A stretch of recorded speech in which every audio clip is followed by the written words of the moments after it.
നമസ്കാരം. ലോകം ഇന്നേ വരെ കണ്ടിട്ടുള്ളതിൽ വെച്ച് ഏറ്റവും ക്രൂരമായ പ്രവർത്തികൾ മനുഷ്യരാശിയോടെ ചെയ്ത ഇസ്ലാമിക ഭീകര സംഘടനയായ ഇസ്ലാമിക് സ്റ്റേറ്റ്, ആ സംഘടനയുമായി ബന്ധപ്പെട്ട രണ്ട് പ്രധാന വാർത്തകളാണ് ഇന്ന് പുറത്തു വന്നത്.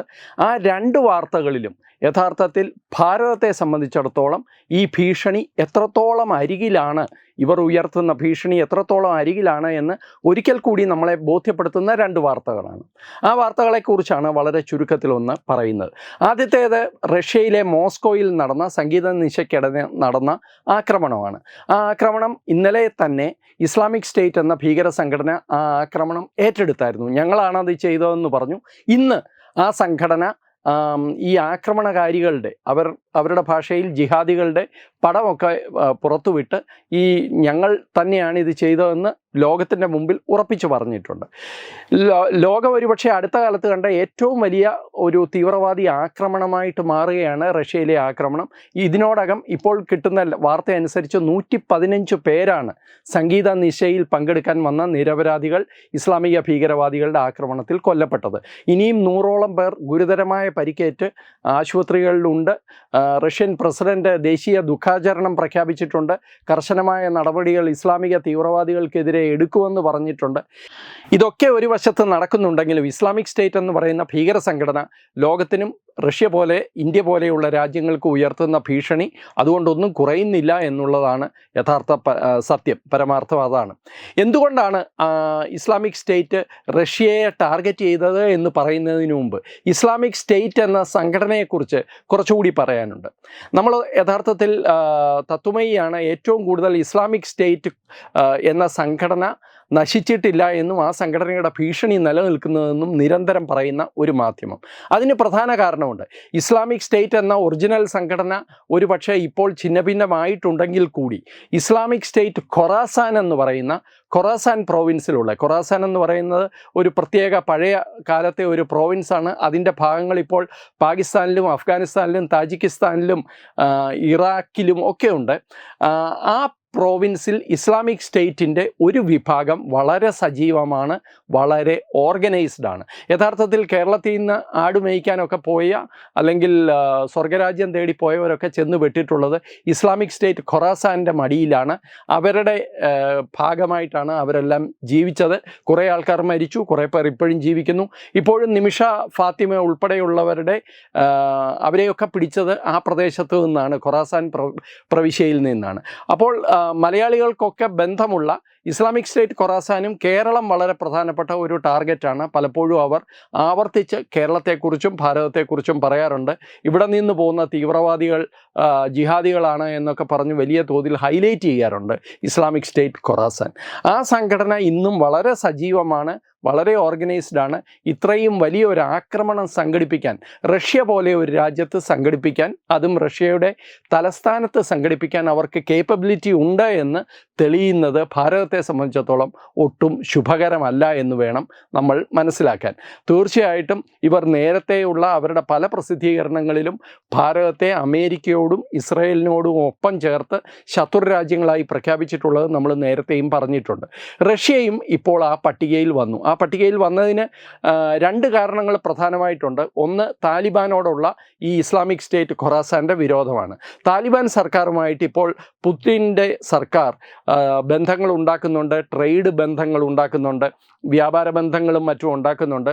അത് താലിബാനെ സഹായിക്കുന്നുണ്ട്. അഫ്ഗാനിസ്ഥാൻ്റെ പുനരുജ്ജീവനത്തിന് അത് ആവശ്യമാണ് എന്നുള്ള ലോകത്തിൻ്റെ ഒരു ബോധ്യത്തിൻ്റെ ഭാഗമായിട്ടാണ് അത്തരം ബന്ധങ്ങളൊക്കെ വരുന്നത്.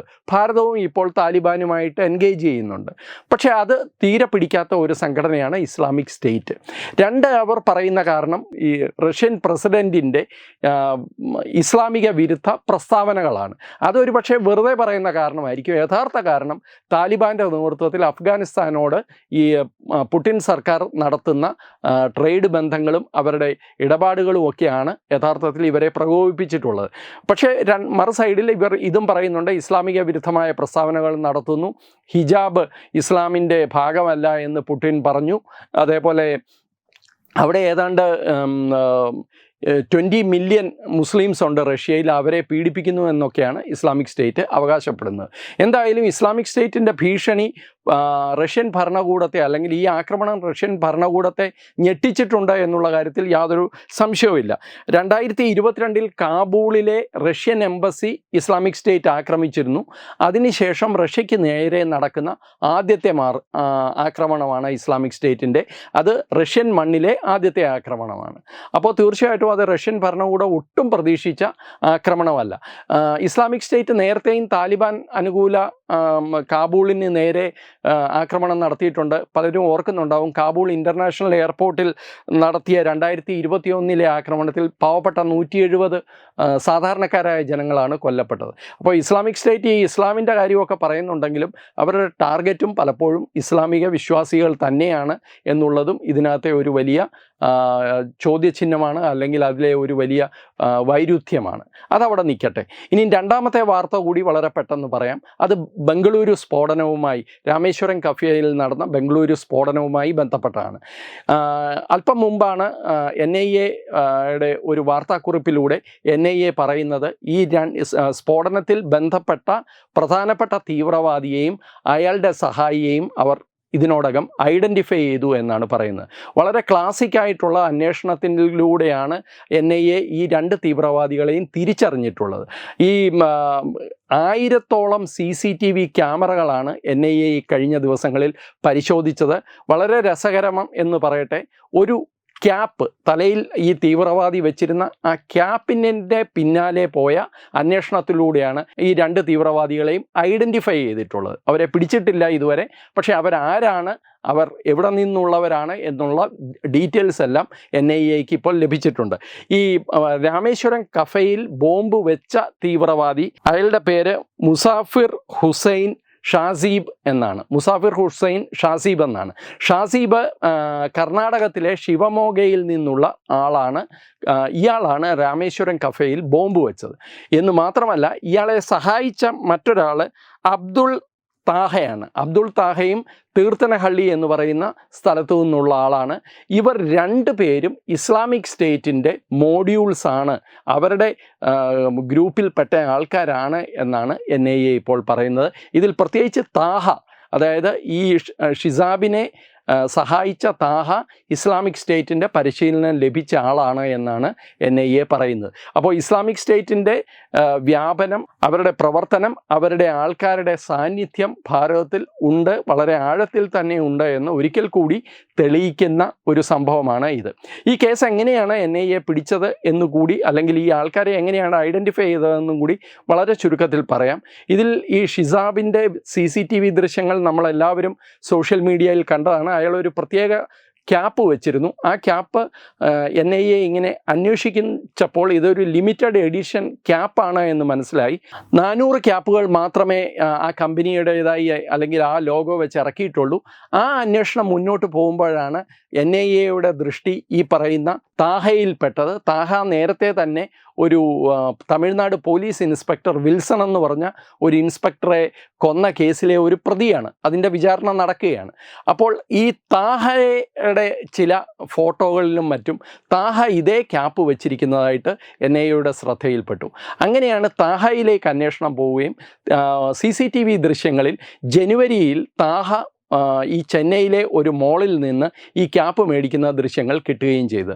ഈ ആക്രമണത്തിന് ശേഷം ആക്രമണ സ്ഥലത്തിൽ നിന്നും അതേപോലെ ഈ പറയുന്ന CCTV ദൃശ്യങ്ങളിലൂടെ ഈ പ്രതി സഞ്ചരിച്ച വഴികളിലൂടെയും NIA നടത്തിയ അന്വേഷണത്തിൽ നിന്ന് NIA-ക്ക് മറ്റ് ചില വഴികളിലൂടെ, ഈവൻ DNA പരിശോധന പോലും തലമുടിയുടെയൊക്കെ സാമ്പിൾ ശേഖരിച്ച് നടത്തി ഷിസാബിൻ്റെ പേരൻസിൻ്റെ DNA എടുത്ത് പരിശോധിച്ചു എന്നൊക്കെ പറയുന്നുണ്ട്. അത്തരം വിശദാംശങ്ങൾ ഇതുവരെ ലഭ്യമല്ല പൂർണ്ണമായിട്ട്. പക്ഷേ NIA തീർച്ചയായിട്ടും ഇയാളെ ഐഡൻറ്റിഫൈ ചെയ്തിട്ടുണ്ട്. ഇയാളുടെ ഫോട്ടോ, ഇയാളുടെയും ഈ താഹ എന്ന് പറയുന്ന സഹായിയുടെയും ഫോട്ടോയും NIA ഇതിനോടകം പുറത്തുവിട്ടിട്ടുണ്ട്. ഇവർ 2 പേരും ഇസ്ലാമിക് സ്റ്റേറ്റിൻ്റെ മോഡ്യൂൾസ് ആണ് എന്നാണ് NIA പറയുന്നത്. അപ്പോൾ ഇസ്ലാമിക് സ്റ്റേറ്റുമായി ബന്ധപ്പെട്ട 2 വാർത്തകൾ, രണ്ടും പരസ്പര ബന്ധമില്ലാത്ത വാർത്തകളാണെങ്കിലും ഭാരതത്തെ സംബന്ധിച്ചിടത്തോളം വളരെ ഉത്കണ്ഠയോടെ, വളരെ ആശങ്കയോടെ നമ്മൾ കാണേണ്ട, നമ്മൾ അങ്ങേയറ്റം ശ്രദ്ധയോടെ ഇരിക്കേണ്ട ഒരു വിഷയമായതുകൊണ്ടാണ് ഈ 2 വാർത്തകളെയും ബന്ധപ്പെടുത്തി ഇവിടെ പറഞ്ഞത്. നമസ്കാരം.